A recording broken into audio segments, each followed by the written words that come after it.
I'm Kurt, and I'm from China. Recently, I've been struggling to find a suitable job in Hainan, which left me feeling completely lost and stuck in a rut. Faced with this stagnation, I made a sudden decision. I bought a ticket and flew straight back to Xi'an. I decided to just put all those frustrating things on pause and head straight out. Today, I want to take you on a purely first-person POV journey to rediscover this city with me. I unlocked a shared bike with a quick scan. You can find these everywhere in China, and they are incredibly cheap. Let's hit the road. To most people, the city is the ancient capital of 13 dynasties, synonymous with the terracotta warriors and profound history. But to me, it holds a wealth of deeply personal memories. I spent my entire student years here. These familiar streets are packed with my youth and the childhood friends I grew up with. A few years ago, I took out a mortgage and bought an apartment here. I thought it was a solid investment at the time. You have to understand that in China, real estate isn't just about having a place to live. It is deeply tied to finance and investment. But looking back now, it was undeniably a terrible one. The recent burst of the Chinese housing bubble feels almost like a replay of Japan's real estate crash back in the day, trapping countless ordinary people like me. Heavy mortgage aside, the environment around here is actually quite nice. Not far away is the magnificent Xi'an Olympic Sports Center, surrounded by lush greenery. There happens to be a massive public library, the Xi'an Library, right nearby. Let me take you inside. The learning atmosphere here is incredible.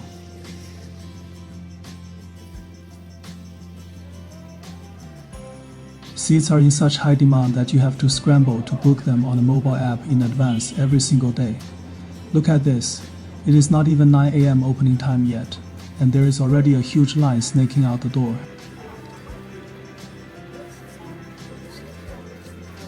No matter how tough life gets, people are still hustling to level up. Come on, let's go inside and experience it for ourselves.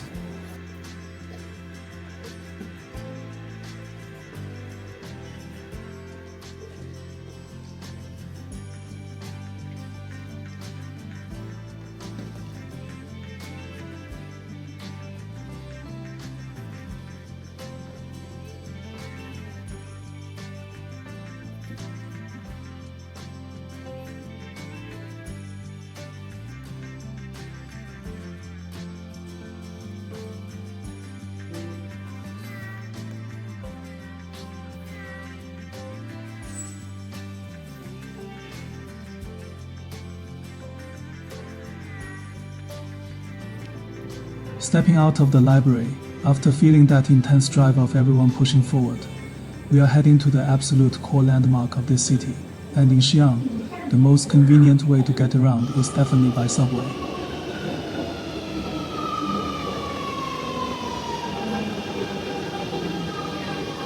The subway here feels almost like a time machine. Just a few stops can instantly pull you away from modern architecture and drop you right in front of centuries old history. Come on, let's go touch the real ancient city wall.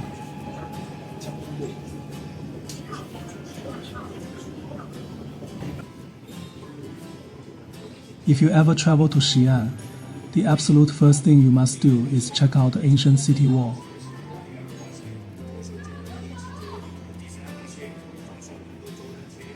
For my foreign friends who might not know, this isn't just some ordinary old wall. It is one of the largest and best preserved ancient military defense systems in the world.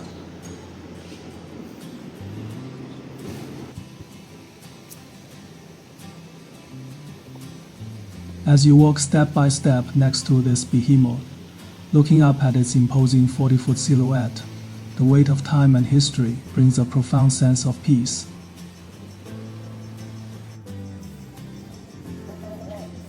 You realize that your own personal gains, losses, and anxieties are absolutely trivial in the face of it all.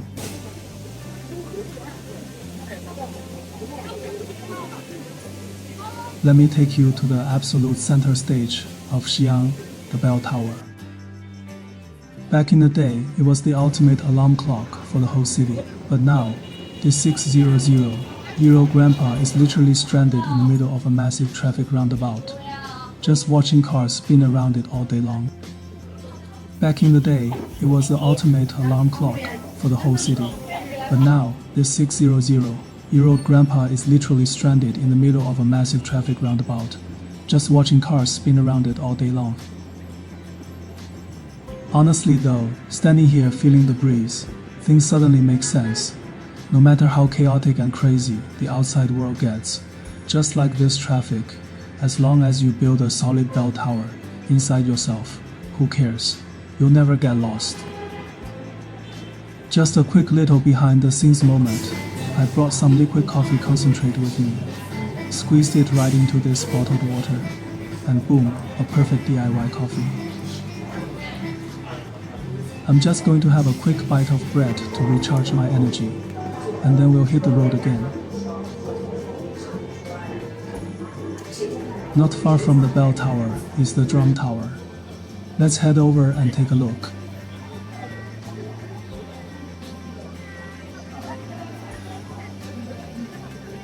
In ancient China, there was a saying, morning bell, evening drum. If the bell tower was the alarm clock waking up the city, then this drum tower was the night watchman signaling the end of the day.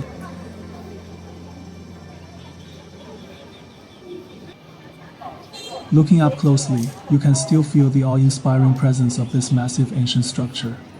It and the bell tower are like two tacit old friends, quietly facing each other in the heart of the city for centuries.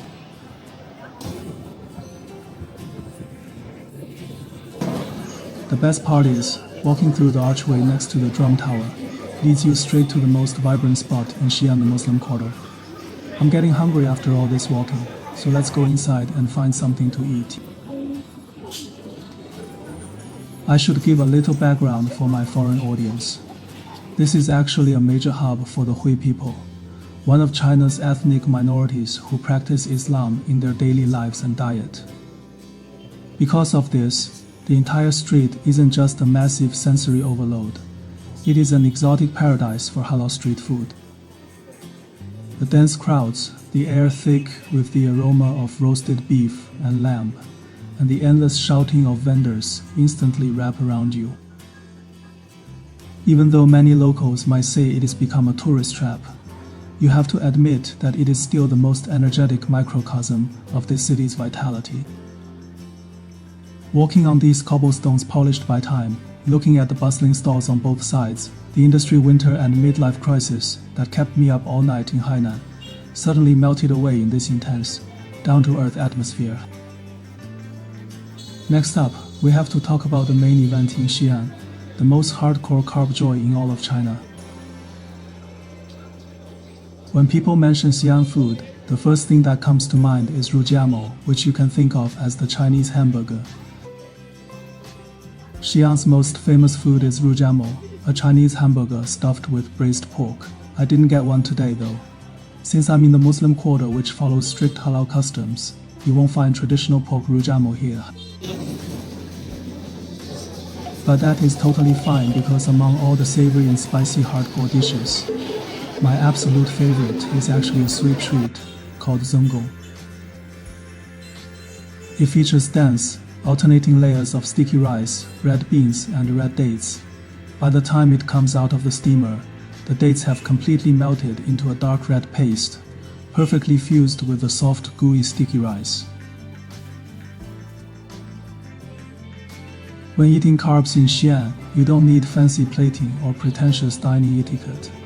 The food culture here is raw, full of life, and incredibly down to earth. Who can resist a soft, sticky, sweet treat?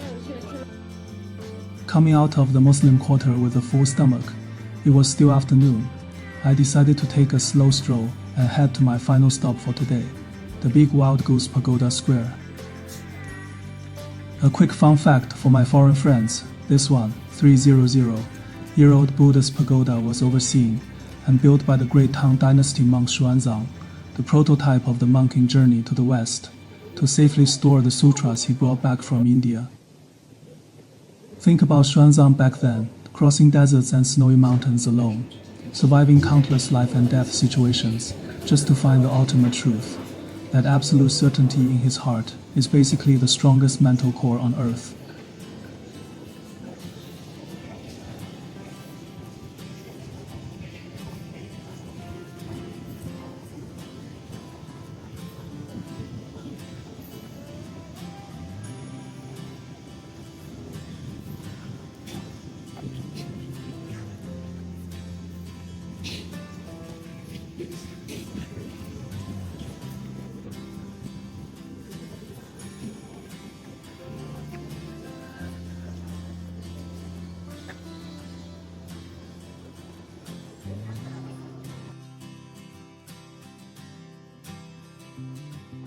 Every day at 90 o'clock and 21 o'clock, an incredibly spectacular musical fountain show takes place here.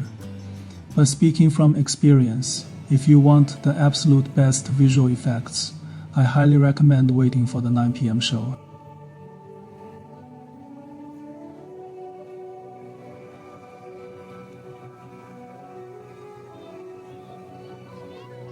Online guides all say you gotta wait for the 9 p.m. show when it is pitch black, because the lights make it look absolutely epic. But taking one look at this crazy crowd packing in like sardines, I just noped out of there. Getting squashed into a pancake for a fountain totally defeats my whole purpose of coming out to find inner peace today.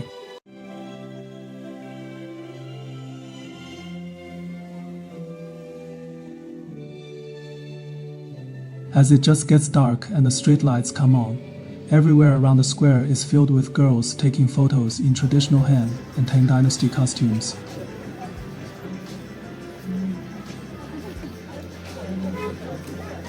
Honestly, watching them walk under the ancient pagoda with their flowing skirts really gives you the illusion of time traveling right back to ancient Chang'an in a split second.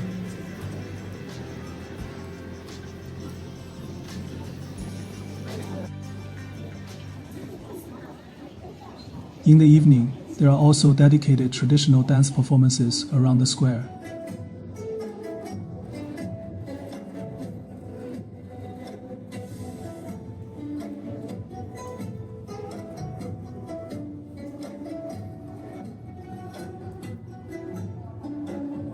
These aren't just random dances. They are carefully choreographed by cultural workers to promote Han and Tang culture.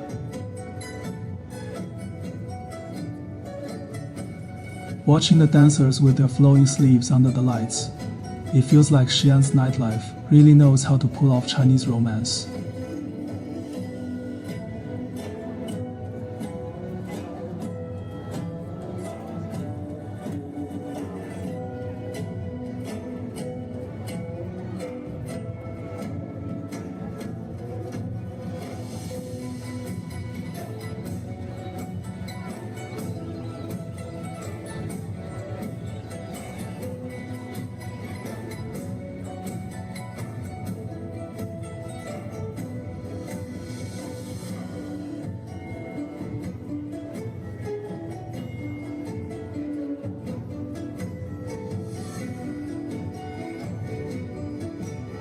Like Beijing, Shanghai, Guangzhou, and Shenzhen's rapidly developing Tier 1 metropolises, Xi'an is also desperately charging toward modernity.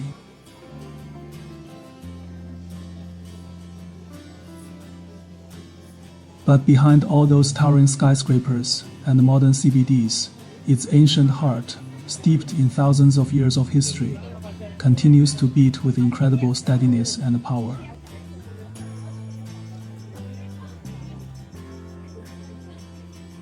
I'm Kurt. Thank you for joining me on this trip down memory lane tonight, and I'll see you in the next video.